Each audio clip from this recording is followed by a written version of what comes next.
ორივე მკერდზე დაჭერია, ფერდებში, გვერდში, კაროჩე რა. ციხიდან ვადამდე ადრე გათავისუფლებულმა კაცმა ყოფილ ცოლს დანი 11 ჭრილობა მიაყენა და დანაშაულის ადგილი საზოგადოებრივი ტრანსპორტით დატოვა. მკვლელობის მცდელობა ლივოს დასახლებაში მოხდა. ახალგაზრდა ქალი ერთ-ერთი სწრაფი მომსახურების სავაჭრო ობიექტზე იყო დასაქმებული. სწორედ იქ მიუვარდა დანით შეიარაღებული ყოფილი ქმარი. აქ შემოუვარდა ყოფილი მეუღლე? როგორც ვიცი კი. და ჯანმრთელობის მდგომარეობა როგორია, ხომ არის? ამ წუთას კარგი გამოწერილია სახში. კამერები ამოიღეს პოლიციელებმა, დაკავებული არის თუ არა? კი. დაკავებული არის? არა დაკავებული, როგორც ვიცი.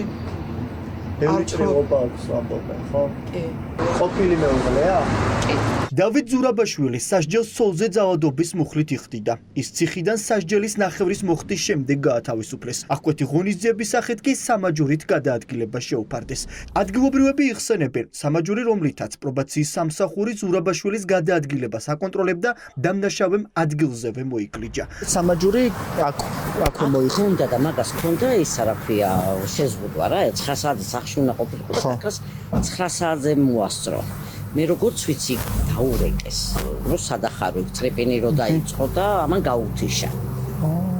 ვერც დანაიპოვეს ვერაფერი. შინაგან საქმეთა სამინისტროს თანამშრომლები 10 დღეზე მეტი არაც უშედეგოდ ეძებენ პირს, რომელმაც სასტიკი დანაშაული ჩაიდინა. დავით ზურაბაშვილმა გაქცევა შეძლო.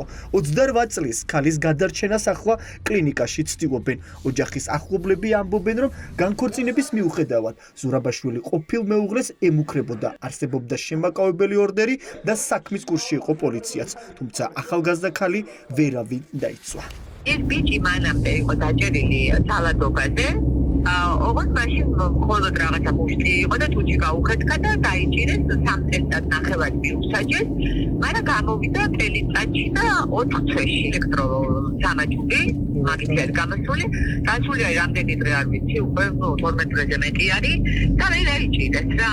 28 წლის ქალი დედაქალაქის ერთ-ერთ კლინიკაში მუცლისა და გულმკერდის არეში მიყენებული მრავლობითი ჭრილობებით შეიყვანეს. მას ქირურგიული ოპერაცია რამდენიმე საათის განმავლობაში უტარდებოდა. დაჭრილს დაზიანებული აქვს შინაგანი ორგანოები და მისი მდგომარეობა ამ დრომდე მძიმეა.